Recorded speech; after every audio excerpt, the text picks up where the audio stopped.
Good evening and salutations, my B and B fans. I'm gonna be honest. Every time I hit the record button, I have one thing on my mind. I mean, I have a lot of things on my mind, but one thing in particular. Before I hit that record button, how do people still watch the show? Like, how do people, in a sense, still kind of watch the show? Right? Between the consistent same dialogue that they pretty much almost have every other. I got to a point where I started writing notes before I went back to rewatch the episode or rewatch certain scenes so I can make sure I get the full picture. Right.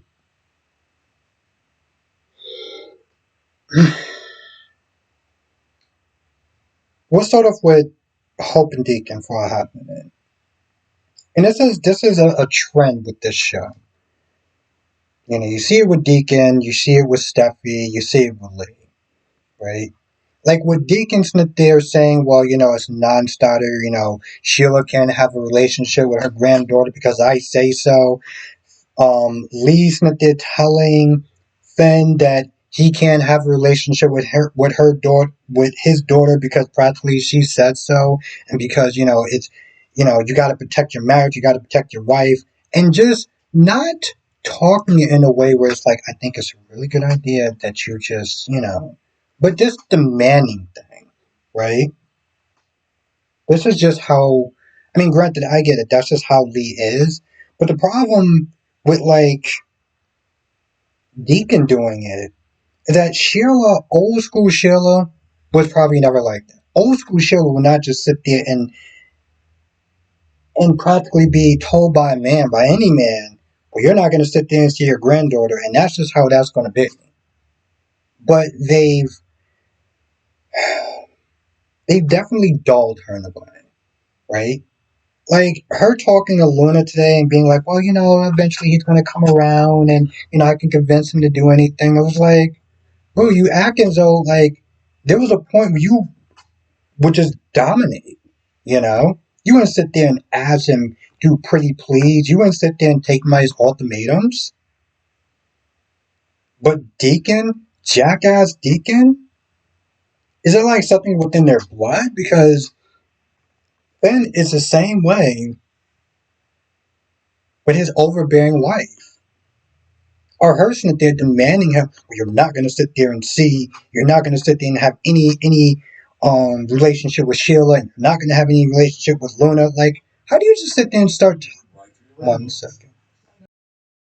Like, how do you just sit there and just be told what to do and just like, okay, I'm just going to be a good little boy and a good little girl and just kind of just like, I feel like maybe it's just something in their blood or something. Um, but yeah, they, Hope and Deacon pretty much kind of talk about the Luna problem. Um, Sheila is not there saying that, listen, we got to find a way for you to have a relationship with your dad. And, Luna's like, I don't know if that's going to happen because of Steffi. And, at this point, Sheila's like, yo, we're going to make this work. You don't worry about that. So she goes to the hospital and she talks to Finn. And Finn is on Petra. Petra's, he's pretty much like, oh, well, you know you're not supposed to be here, right? Do you think he'll be Smith acting that hardcore if he wasn't married to such an overbearing person like Steffi? Because I know I would like to sit there and think that he would, but he practically damn near has a heart attack at first. And then when he's like, I think this is before he talked to Lee. Because when Lee comes in there, Lee makes it very clear, like, you're not going to have a relationship with her. Do not screw up your relationship, your marriage. And I'm kind of just like, Lee, maybe you should, I don't know, bother to get a man and how about manage your own love life instead of constantly sitting there telling your son how to manage his. But whatever she said scared the Jesus out of him because he's all like, she killed people and she did this and she did that and she's not my daughter. And it was like, what the bro, are you the fact that he just lets these women just tell him what to do between his mom Dukes, and his overbearing wife is just like beyond me. It is literally beyond me. Um,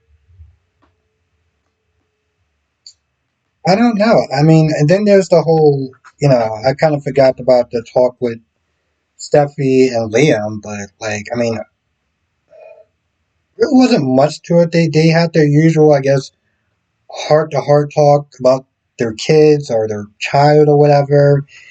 And I'm just wondering, are they going to sit there and kill him off? That's what I'm generally wondering. Are they going to sit there and kill Liam off? You know, I do remember them sitting there saying, and maybe this will be on Friday's episode, that whatever he has is inoperable. But of course, they said that about Eric and how he was practically going to die. And then they found some sort of miracle cure, and they cured him, and he's alive. So I guess that it's totally possible with him. I honestly tell you the truth, because that I was not there trying to stretch out this review to 8 minutes, but I mean, there's not really much to sit there and talk about in this episode. We'll talk more tonight. We'll dissect more tonight with this show and the other shows and stuff like that. But why do y'all watch the show? Why do y'all? I wanna really ask the question. What do y'all enjoy about this show? What compels y'all to keep watching this show? Because I mean, we got 5 soap operas, right? We got 5 soap operas. And even if you're not watching Beyond the Gates, which I think people should, there is still The Young and the Restless. So what makes y'all sit there and watch this show, right? Because for me, I can sit there and say, well, I watch this show because extra content. It's doing reviews is the easiest one to do. Is the show is about what, maybe 19 minutes, give or take 18. Reviews boils down to about 5 minutes, 6 minutes. I mean, I've been doing this. I've been doing reviews so long that I kind of got it down to a science. Yes, I'm tooting my own horn, but this is the easiest one to do. General Hospital is probably the most difficult one because he just throw characters in there. But I can sit there and say why I watch this show, why I do reviews on the show. It's kind of an easy answer. But as far as just if I was just a fan just watching the show, oof. If I was, what I'm saying, like if I was looking at it from a fan's point of view and just going to somebody's live stream, yeah, I'll go in there and I'll talk about the young, Bold and Beautiful, because I know that reviewer is not there talking about it, right? But besides that, I could not sit there and the only if I had to sell this show, I would sell on the simple fact that it does have its good moments from time, and it is short. It's 15 minutes long, 18 minutes long at best, and it has its good moments at times. And if you want to sit there and watch something to kind of just escape the day for a little bit, cool. I can sell this show more than I can sell The Young and the Restless, and I think that The Young and the Restless is ultimately a better show. So I don't really know what to say about that. But anyway, let me know what your thoughts are in the comment section below. We'll talk more about this tonight as well as the other 3 for about an hour, since I do got to wake up at a unholy hour in the morning. And I'll see you in the next video.